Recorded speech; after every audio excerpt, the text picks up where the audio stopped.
The incoming president of Zambia has invited the leader of the opposition in Zimbabwe, Nelson Chamisa, to attend his inauguration. Hakainde was part of the organization that represents opposition parties in Africa. The former leader of the Democratic Alliance, Mmusi Maimane, was once refused entry into Zambia by the outgoing president in Zambia, Edgar Lungu. Maimane went to Zambia with the aim of attending the court hearing of Hichilema Hakainde after he was arrested for failure to give way to a convoy of Edgar Lungu.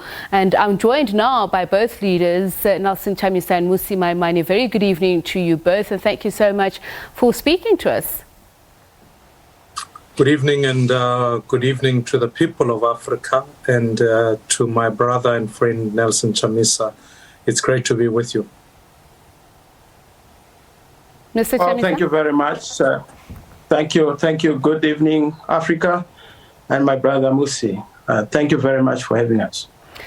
Let me start with you, Mr. Maimane. We've just recounted what you experienced there. What do you think of this outcome? Is it poetic justice?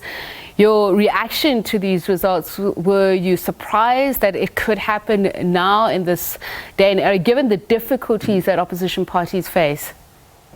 Yeah, absolutely. I think, first of all of us as Africans must celebrate this result. It is the true testimony to the fact that democracy is still the most peaceful way to transfer power from one party to the next.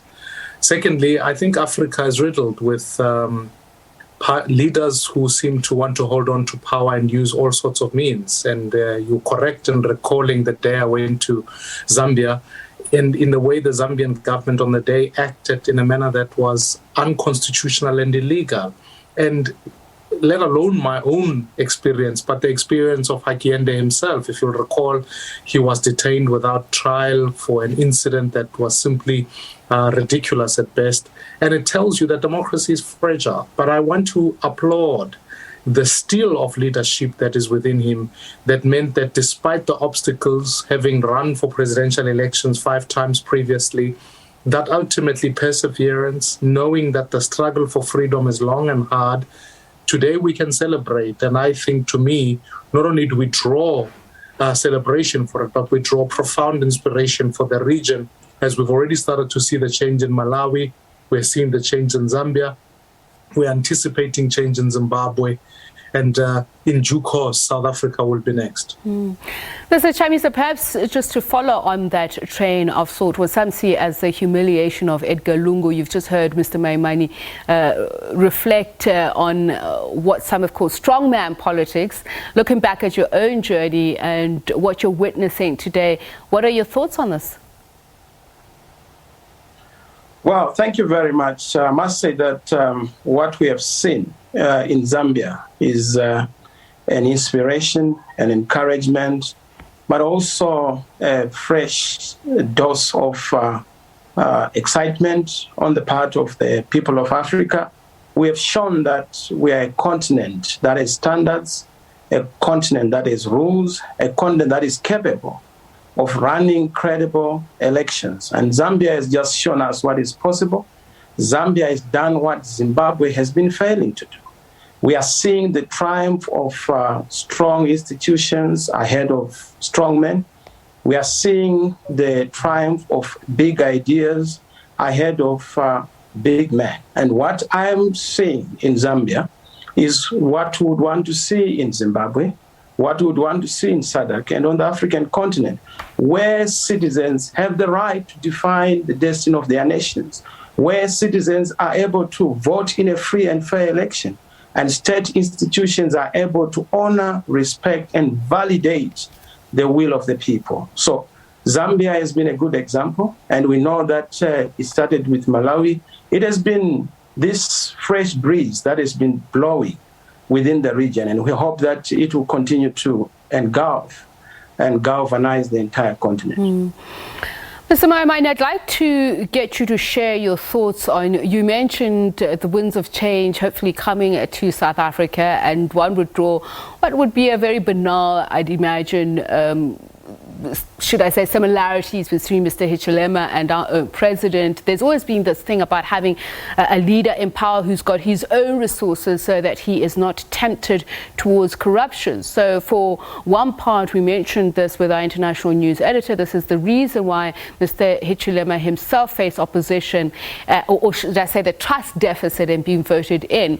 Do you think that these winds of change now are coming towards institutionalizing multi-party democracy in the SADC region, for instance? And are people beginning to trust opposition parties now?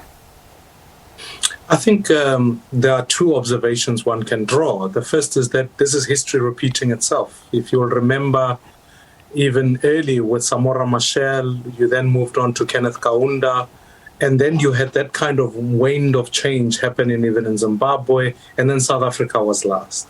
So I think that's a historic moment that is occurring, secondly. Secondly, I think that more than anything, it's this idea of economic reform. Often, it's not only by the work of the opposition, but the economic dire strait of where these countries find themselves under in the current leadership that we've got. So if you reflect on the state of Zambia, you'll remember that unemployment is high and Zambia is highly indebted. If you look at South Africa, we are now heading towards a very serious crisis of employment, and worse amongst young people. The young people who voted in Zambia were in their graduation gowns, reminding all of us that just because you get an education doesn't mean you're guaranteed a job.